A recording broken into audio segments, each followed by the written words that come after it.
Welcome to the Diva Details. Welcome to the Diva Details, where bold, confident women embrace life unapologetically. From love and sex to wellness and reinvention, we keep it raw, real, and powerful. No filters, no limits. Just fearless conversations to help you thrive. Let's dive in with Diva Mia.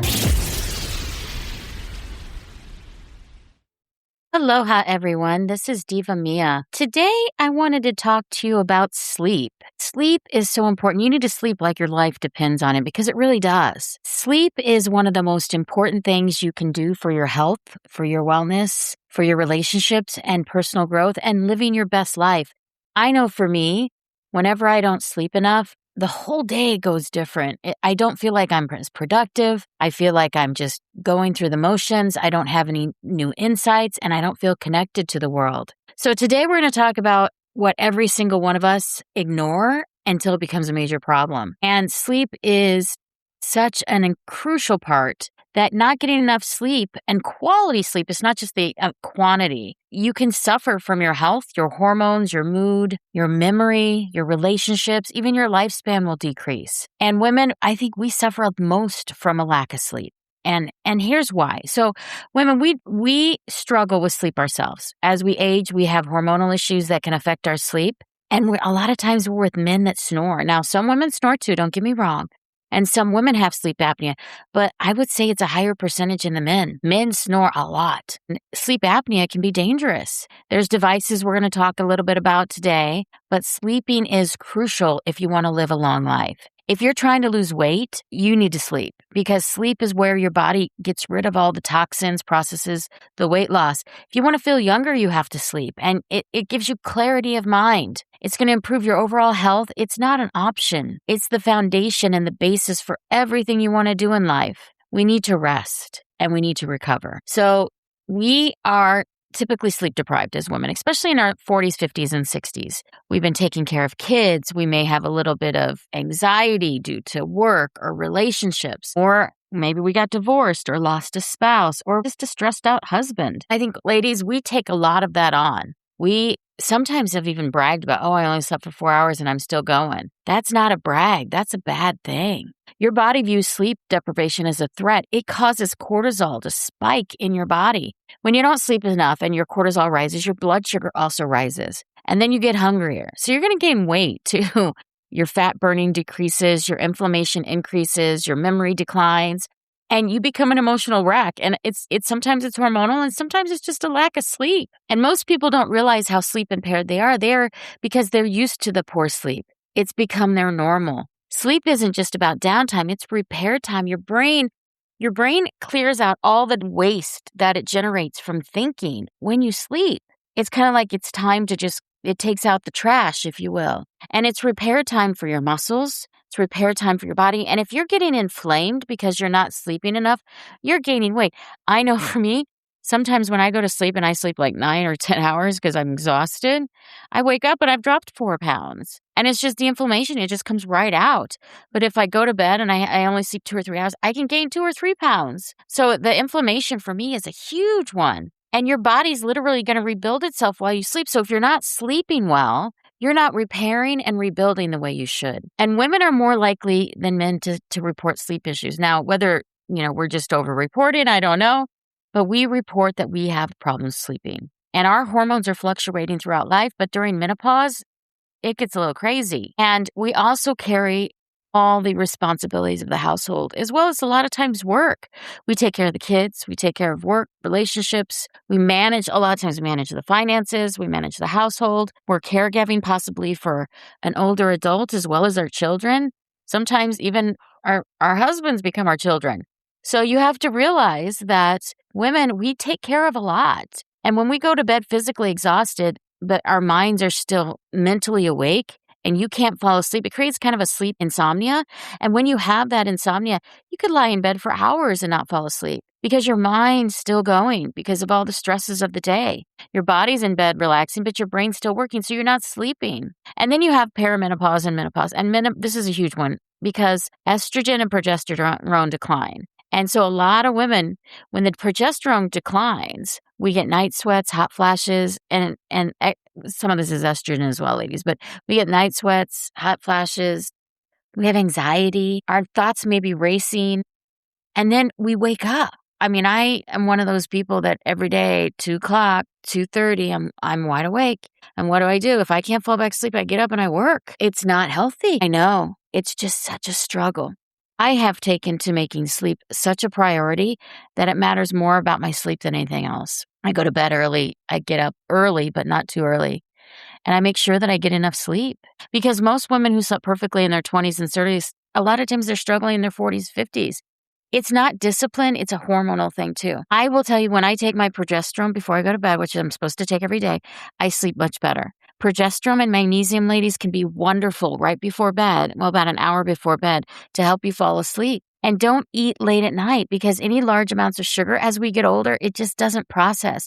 Heavy meals before bed, it makes your blood sugar spike. And then on top of it, you feel full. And sleeping when you're full, I don't know. It's like having sex when you're full. It's not a fun experience. Your body releases stress hormones too to compensate, to handle the fact that you had a heavy meal, and is trying to get it processed, and it can't. Then you wake up at 1 or 2 o'clock in the morning because your liver needs to get things detoxified too. And if this is happening to you, it might be because you're just eating too late. I don't understand why a lot of restaurants don't open for dinner until like 5:30. To me, I think dinner would be great if we could all start eating around 4 or even 5, because it's so late to eat. Some people eat 7, 8, 9, 10 o'clock at night, and then they go to bed an hour later, and then they wonder why they're having sleep issues. And sleep disorders can also be a medical condition. I know a lot of people with thyroid disorders have difficulty sleeping, and then autoimmune diseases. I have an autoimmune, so I wake up in the middle of the night. It comes out of nowhere. Other people with autoimmunes may have difficulty sleeping. You need to do whatever it takes to make sure you sleep the night, as many nights as possible. Then hopefully it will become repetitive, even with your autoimmune. Have stuff next to your nightstand that you can take, maybe some extra magnesium, potentially some melatonin. Melatonin is not the best for sleep because, when you add hormones, a lot of times you stop producing as much. But if you need it for the burst just to get to sleep, and some people need to take sleeping pills. If you have chronic pain or you just had surgery, that's going to interfere with your sleep. If you have a liver condition, good luck, because liver conditions are one of the number one reasons why people aren't sleeping. Inflammation can cause lack of sleep because a lot of times you're in pain or uncomfortable. Or if you're depressed or have anxiety, you're constantly tired when you don't sleep well. And if this is a problem, you need to talk to your doctor, because maybe you have an underlying condition you don't even know about. When that happens, if you have an underlying condition, you need to get it fixed, because sleep is going to change how long you live and how well you live. That's the truth. You want to live a healthy, well life, and that sleep is so vital. Now let's talk about things that are in our control, even though sometimes, ladies, we don't think they're in our control. And that's our partner snoring. Now, I don't snore. In fact, I sleep so silently that sometimes people don't even know I'm breathing. But I don't snore. I used to when I had a deviated septum and my sinuses were going the wrong way. So I had sinus surgery, and it fixed my deviated septum. So now I sleep very quietly. And now some people have sleep apnea, but some people have two things wrong. They may have sleep apnea, but they also may have a deviated septum and sinus issues. So they really need to get a full workup and fully looked at when they have this problem. So if you have a snoring husband or a snoring boyfriend or a snoring partner, you know who they are. And men, a lot of times, snore so loud it shakes the walls. It's like a vibrational snore. So I did talk to ChatGPT, and I asked ChatGPT, what do I do? And it said to play brown noise, not just ocean waves or white noise. Brown noise is a deeper vibration. It does help a little bit. And the brown noise does help. So if you have a snoring partner, that may help. You may end up wanting to sleep at the opposite end of the bed with your brown noise, with your ocean waves, because sometimes it sounds like a freaking chainsaw when they're snoring. Sometimes, while they snore, it's joked about, but it's actually a sign of a serious medical issue with the man. Most men don't like to go to the doctor. It's so hard, ladies, for us to get our men to go to the doctor sometimes. But sometimes it's best if you just schedule the appointments for them and get them there, because they may find out, I have a deviated septum and my sinuses are messed up, or there's some other medical condition causing the problem, or they may need a CPAP to help with their sleep apnea. There's other things you can do as well, which we're going to go over, but that can help. Now, let's talk about what you can do. So for you, you can wear earplugs. Now, I don't like wearing earplugs at night too much because I tend to get ear infections if I wear them too often. So you can wear earplugs. It may help, it may not. If you've got a really loud snore, you probably still hear them through the earplugs. You're going to need some white noise and maybe some brown noise. You have them both going at the same time. So like ocean waves or something like that, as well as brown noise. Now, I have a fan as well as an air purifier, as well as brown noise, as well as ocean waves, and I could still hear my partner snoring. So what I added is I bought on Amazon, I bought some headphones. I'll put them a link on our Diva Details page. I bought some headphones that is also an eye mask, and that seems to work out pretty well. Now, it was a little large for my head, so I had to get it adjusted. But what happens is the headphones, you can play whatever relaxing frequencies you want while you're sleeping. That tends to help a little bit. So I'll sleep at the opposite end of the bed. I'll have all those other things going and then have the headphones on. That's the things that I can do for me that I'm in control of. Now, your partner, you can try to push him to go to the hospital, but you're not in control of your partner. Try to get him there or try to get him to a doctor to go get checked out. But if they refuse, I mean, honestly, ladies, they need to take you into consideration as well. Sometimes I feel like men, they are just so stubborn and they only think about themselves. Sometimes it's time for you to say, hey, you need to get this fixed or you're going to go sleep in the other room because it's so rude. If I was snoring like them, I would do everything in the human possible realm in order to fix my snoring. So you have to realize that if they're not willing, maybe they're just not willing to take you first, and maybe they're just not only thinking about themselves.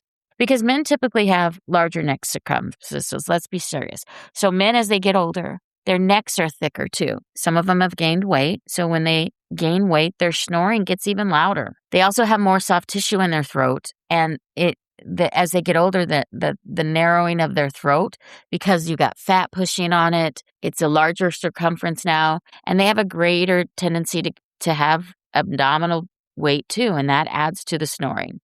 So if they've got a big belly now, they've gained some weight, they have a narrowing throat, they might even have their tongue that slips back, they tend to be more likely to snore. And some of that is sleep apnea. I mean, it scared me to death one time when I heard my partner stop sleeping. And it is very common with men. And as the muscles relax during sleep, the airways will narrow and their tongue may slip back. And that's common. And that's why those CPAPs that forces air down their throat is good for them. They actually sleep better. They wake up more refreshed because they get more oxygen. And so air moving through that narrow airway causes vibration, which causes the snoring. So if you can get the CPAP that will help them breathe a little bit better, they may sleep better. They may become more alert and feel better. Because when you snore, you're going to age faster. You're going to look like you're aging faster. You're going to gain weight. And if you drink and you're a snorer, oh my gosh. Yeah, it's not even possible for me to sleep in the same room when he drinks because it's so loud. If you smoke, it makes it worse. If you have allergies and nasal congestion, it makes it worse. If they have a really thick neck, you're going to have some problems too. Or if they sleep on their back. So one of the things you can do is have all those things going. You've got your ocean waves, your brown noise. You've got your earplugs or your eye mask with microphones in it. You can also have them roll over on their side because that tends to help as well. There are some mouth guards that seem to work. Now, everybody's a little different. You might have to try a few of them. I'll put the one on my Amazon page that I've found to work. But the reality is that over time, the snoring can get worse. As they age and they sleep on their back, it's going to be really loud. Some people do sleep on a wedge, but then they're sleeping on their back, so that can make the snoring louder. And the older we get, the more airways, the muscle loss in their necks.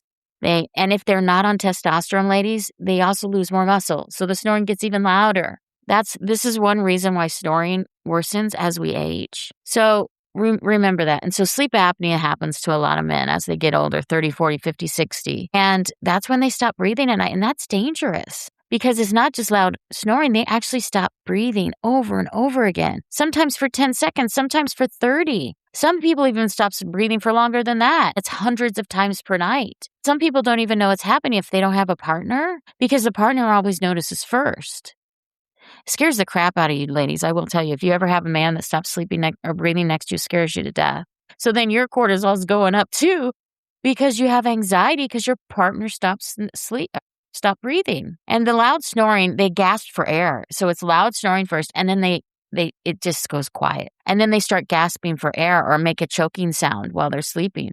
They might even wake up in the morning with a headache or dry mouth or even a little bit of brain fog. So if you have a spouse that wakes up and is so groggy in the morning, even though they slept 8 hours, that's probably related to the sleep apnea. And then they might get tired during the day, or they fall asleep easily during the day, or they fall asleep sitting in a chair. That's because they have sleep apnea. I mean, I've seen people that are so exhausted, they just fall asleep sitting up. And sleep apnea leads to high blood pressure. So if they have high blood pressure, it may be related to their sleep apnea. And maybe they're not using a mouth guard or sleeping on their side. And that causes the ability to stop breathing even more. But you really need to get them sleeping on their side with a mouth guard and possibly a CPAP machine all combined. And a lot of people think they're just tired because they're getting older, but that's not the reality. The reality is they're not sleeping well. And then you're not sleeping well because they're snoring or they're causing you stress in the middle of the night. Where's your peace? Your peace is gone. I will tell you, peace is so important. It is one of the biggest negatives to have a snorer sleeping next to you. And then you're literally exhausted because you're not sleeping because they're not breathing. And untreated sleep apnea is serious. If they don't get it treated, they could have a stroke. It can lead to heart disease, high blood pressure. They're going to gain weight because they're not sleeping well. And diabetes, they're going to make you gain weight because you're not sleeping well. And then you may think that their memory is declining because it's leading to dementia, and it could be leading to dementia. They might be depressed or sad, and it also decreases their testosterone when they have sleep apnea. In severe cases, it can even shorten your lifespan. So it messes with the man's hormones. It messes with the woman's hormones. So let's not let our men keep telling us no, they don't want to go to the doctor. Let's book those appointments for them. There's so many options today. So there's the CPAP, which is it's short for continuous positive airway pressure. Basically, it's pumping oxygen into their throats, and they're inhaling, and it's forcing them to inhale. It's kind of the gold standard for severe to moderate sleep apnea. It works by just keeping the airways open throughout the night and pushing air down. Now, even if they have a tongue that rolls back, because a lot of men say, well, my tongue rolls back, so the air thing doesn't work. If they use a CPAP and they sleep on their side, they're going to sleep better. So it's really something that needs to be looked at. A lot of times this is covered by insurance. So if you have insurance, it's not so bad. But it's going to give them better sleep, more energy. They're going to lose weight. Their hormones will adjust better. Their blood pressure will normalize. A lot of them don't have to be on blood pressure medicine after they get their sleep apnea cured. People will just feel dramatically better. It takes a few weeks. It's not a one-night fix. So try it for a month. Try it for 6 weeks and see what happens. There's also the oral appliance that I was talking about, the mouthpiece. These prevent the jaw it pulls the jaw forward so your tongue doesn't close in the back of their throat to stop the breathing. It does open the airway and it reduces snoring, but some people like them better than the CPAP because the CPAP also makes noise. It depends. If you can get them to do this and it's working, great. I would still, if somebody's still snoring on their side, even with a mouthpiece in, they may also have a deviated septum or a sinus issue. So I would say they still need to go get checked out for their sinus areas, especially if they're having constant sinus allergies or sinus infections. That's a sign that there's something wrong with their sinuses potentially, or they're not clearing out. It opens, so there's a nasal dilator as well. So the nasal dilator, which they're called breathe right strips, or there's also an internal nasal expander. This can be effective when you have congestion. So if they have allergies or they're constantly getting those nasal infections, you can get a nasal dilator. That might help as well sometimes. It's not usually a cure-all for sleep apnea, but it can assist. You can get the adjustable beds where they elevate the head of the bed so they're sleeping almost sitting up. It does reduce airway collapse, and many people find sleeping at an incline, more like a fairly significant incline, improves their sleep. And it depends on the person, how big the incline. They do have wedge pillows too that can help. But some people don't like sleeping on their sides on the wedge pillow. So if they roll on their side, it's not so comfortable. But all these positional therapy devices, they help. Back sleeping is often in the worst if you have sleep apnea. If they're sleeping on their back, they're not going to sleep well. So you may have to wake them up and roll them over in the middle of the night, but it's going to be good for them because they're not sleeping well. And even a 10 to 15% reduction in body weight can help improve their sleep. So if they have sleep apnea, if they just drop, 10% of their body weight, they may have a huge improvement in their sleep apnea. So let's go through it again. And also side sleeping is the best. So side sleeping, It decreases their snoring, it decreases their sleep apnea, better breathing, and get a mouthpiece on top of that, and that will help them out significantly. I will say that I can sleep better when my partner sleeps on their side, has a mouthpiece in, and maybe takes some allergy medicine before bed, and then it's a much better sleeping night. And then also still snoring, but it's not the snoring that vibrates the bed snoring, and that's better. But back sleeping, it is the worst position. So gravity, it just pulls the tongue back, and sometimes with their soft tissue, it pulls it backwards and it narrows their airways. Then the elevated sleeping using the adjustable bed or the wedge may improve the airflow. If they have acid reflux, ladies, a lot of men do, it helps with that as well. And their breathing quality will improve. For some people, stomach sleeping is better, but that can also put strain on your neck or cause back pain. So be careful with that. Now, let's go through just real quick some of the ways to do it, because I want to kind of summarize that. And then we're going to go over why sleep matters even more. So first, let's get the white noise, brown noise. If they have the vibration type snoring, you're going to need some brown noise too. Then do what you can for you. Get your earplugs, Now, I know some women, they sleep in another room, and that's fine. But if I have a partner, I kind of want to sleep in the same room with them. If it gets really bad, or maybe they were drinking, you might want to go to another room. But I think you lose a connection when you sleep in the other room all the time. But it's up to you. You can just start sleeping in the other room. Anyway, but the things you can do if you are sleeping in the same room with them is you can get them a mouthpiece. Hopefully they will use it. Find one that's comfortable for them. Get the brown noise, the white noise, have the headphones on, possibly earplugs. If they will use a CPAP will help, but then you have to listen to the sound of the CPAP. Well, they are less loud than they used to be, but that does create noise that may keep you awake too. And then maybe get them a wedge pillow or buy one of the adjustable beds. The adjustable beds can be really pricey. So the wedge pillow, I'd say try that out first to see if it works. Those are some of the things you can do. Also, you can take some sleep medications. Don't do it long term because it's not a good fix long term. But they may also need to take some type of allergy or antihistamine if they're getting sinus issues over and over again. Then get them to the doctor. I mean, let's fix this solution long term.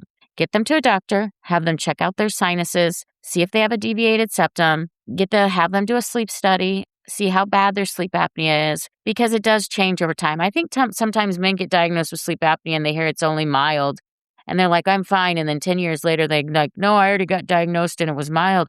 But 10 years later, now it's severe. So get them to a doctor and have it checked out. Because as we get older, sleep becomes even more important.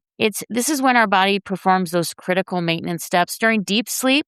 So there's different stages of sleep, and we're going to kind of cover that a little bit. You can get one of those Oura rings, or I have Ring-Con ring, because mine tests my sleep and it tells me how much time I was in deep sleep, how much time I was in light sleep, REM sleep, etc., and how much time I'm awake. And I've noticed that I'm consistently only getting 5 to 6 hours of sleep, which is not healing. You really need to get 7+ hours of sleep, especially if you're working out a lot. So the brain cleans itself. Scientists have discovered a process called glymphatic system. I talked about this a little bit earlier. And that's when your brain sends out the cleaning crew, if you will. It's like you got your own little cleanup crew, your own dump trucks, and they remove the waste products that accumulate through the day in the brain. So poor sleep, if you have brain fog, is actually you got too much waste up there, and it leads to cognitive decline over time. So if you're having days where you're like, oh, this week has been terrible, I'm so exhausted, it's because you're not sleeping well. And sleeping is just not quantity, it's quality. You need to have the deep sleep. You need to have the REM sleep, rapid eye movement sleep. You need to have even the light sleep. Then you also get your hormones reset. So during quality sleep, if you get into deep sleep and REM, your growth hormone will reset, your cortisol will decrease, leptin, ghrelin, and insulin also get reset. And these hormones, they directly affect your weight, your hunger, your recovery, and your energy. So if you wake up puffy, it may be because you're not sleeping well, you're not getting quality sleep. If you have an autoimmune, sleep is even more important, because people with autoimmunes needs extra sleep. They don't need less sleep. So with an autoimmune, if you get quality sleep and consistently, you're going to have better immune function. It's going to decrease your inflammation, and your body's going to be able to recover and hopefully heal part of your autoimmune issues. If you want to lose weight, if you're not sleeping well, ladies, and your man's keeping you up, it's going to cause you to gain weight. If you're with a man that you've gained weight while you're with them, it may be because you're not sleeping well with them. And then maybe you do want to sleep in another room, but your poor sleep is going to lead to cravings, emotional eating, hunger. Many people try to lose weight. They focus on diet and exercise, but they don't realize that sleep is the huge missing part.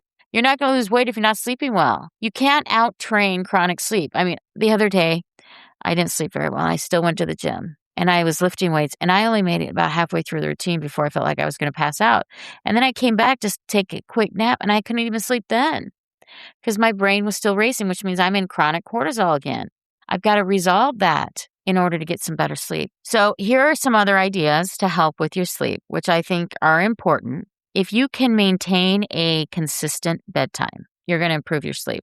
Your body loves routine. So if you wake up, if you're going to bed every night, let's say 9 o'clock. Now, I know a lot of people, they want to stay up till 10 or 11, but I think 9 o'clock is a great bedtime. It's your call, but the sooner you go to bed, the more likely you're going to get a better routine and better sleep. So try to go to bed and wake up at the same time as well. If you have to get up at 6 o'clock for work and you're going to bed at 10 o'clock, you're not going to get your 7 hours in. The math doesn't work. The math doesn't add up. That's only 6 hours. So I would recommend getting to bed early, especially if you've been having sleep issues. Taking it something to help you sleep the first few nights so you can get back into that routine. And that will help as well. There's also blue light that can interfere with melatonin. So if you're on your computer late at night, they have blue blocking glasses, but I just think get off the computer late at night, at least an hour before bed, because that decreases your melatonin production as well.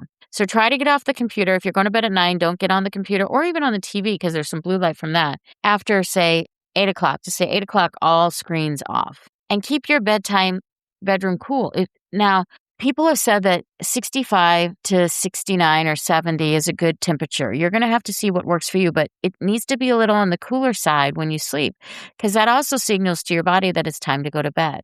So sleeping in a cooler room, I know I used to love sleeping in a cold room when I was a younger child with my grandmother. Sleeping in the cold room makes you sleep really well. You might pass right out. Now, you're going to still need blankets, but also sleeping naked helps. So if you sleep naked, your body adjusts to temperatures because sometimes people put all these flannels on or you're rolling around in clothes and the clothes are restricting or they get twisted around you. So sometimes taking your clothes off if you can sleep naked is a better way to go.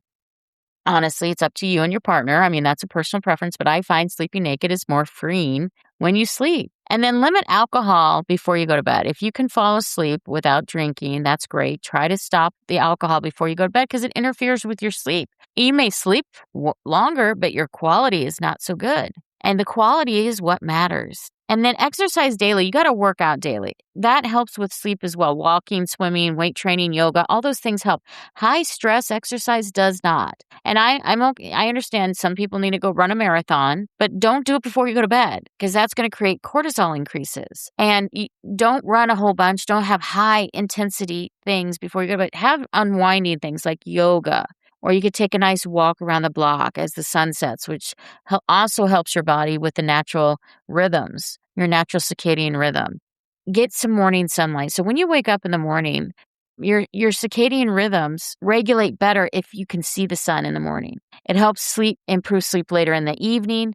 I actually have a light that mirrors the sunlight that when I wake up, even if I wake up at 5 a.m., I can turn it on while I'm working out, and that helps me sleep better that night. You don't realize that it actually impacts your night's sleep. If there's one thing I want you to take away from this episode is that you have more control than you think you have. I know that a lot of times we think that things are out of our control, that sleep is a luxury or it's not a luxury and that we are in control of everything else, but we can't control our sleep.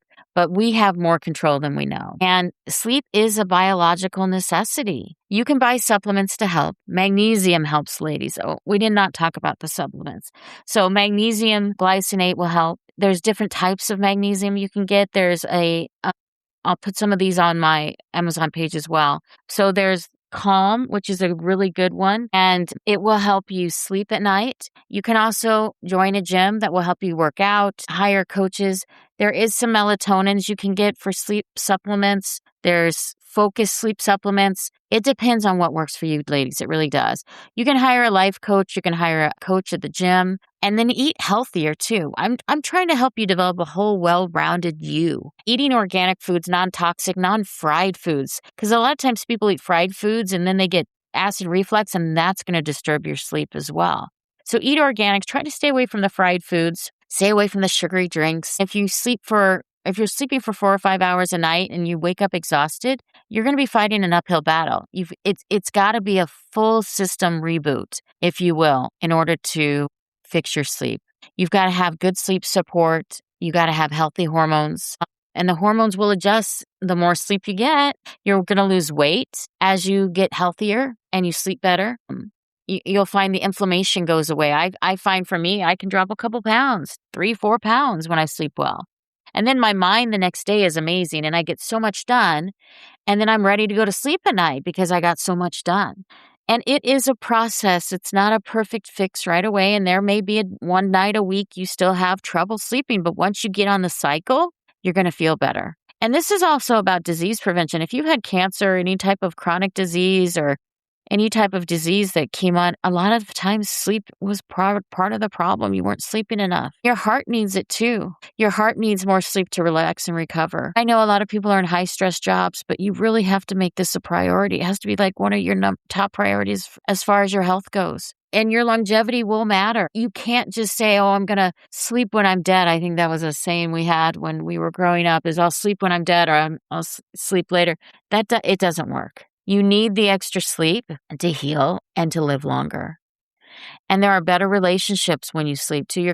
If you can develop better sleep for you and better sleep for your partner, your relationship will thrive better. And your quality of life will improve because you're going to be more on it. You're going to get more stuff done during the day and you'll feel better. You're not going to be as puffy. You'll start maybe losing some weight. And that's a way to transition into a better lifestyle overall. If your partner snores heavily and is gasping for air there, don't ignore it. I really think you need to get them to see a doctor right away. Get them evaluated for sleep apnea and possibly sinus issues. They may need to go through surgery. I don't know. Every person's a little bit different. I did surgery and it's amazing how I don't sleep now.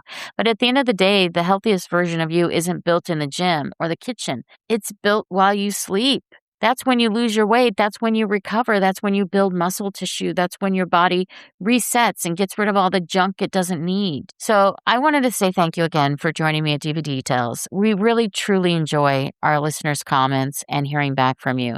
So please like, subscribe, send us a reminder if you have any questions or share this with a friend. But remember to protect your sleep. And your sleep will protect your health. This is Diva Mia. Until next time, keep learning, keep growing, and keep becoming the best version of yourself. Have a wonderful, wonderful sleep. Take care. Thanks for tuning in. Like, subscribe, and drop a comment. We love hearing from you. Visit thedivadetails.com to connect. See you next week for more. Diva Details podcast and website are intended solely for informational and entertainment purposes. The content provided does not constitute professional, medical, financial, or legal advice. We are not licensed medical practitioners, financial advisors, or legal professionals. Always consult with a qualified healthcare provider for medical advice, diagnosis, or treatment. Any financial topics discussed are based on personal opinions and experience and should not be considered professional advice. The content provided does not constitute legal advice. The Diva Details and its affiliate contributors and guests are not liable for any losses or damages arising from the use of our content. The opinions expressed in the podcast are solely those of the speakers and do not necessarily reflect the views of any affiliated organization, sponsors, or partner. All facts discussed in the podcast are researched and accurate to the best of our knowledge at the time of recording. Information may change over time. No guarantees are made regarding the accuracy, completeness, or reliability of any statements or opinions presented. It is the responsibility of the listener to verify any and all facts that may influence their decision. This podcast is for information and entertainment purposes only and should not be considered professional advice.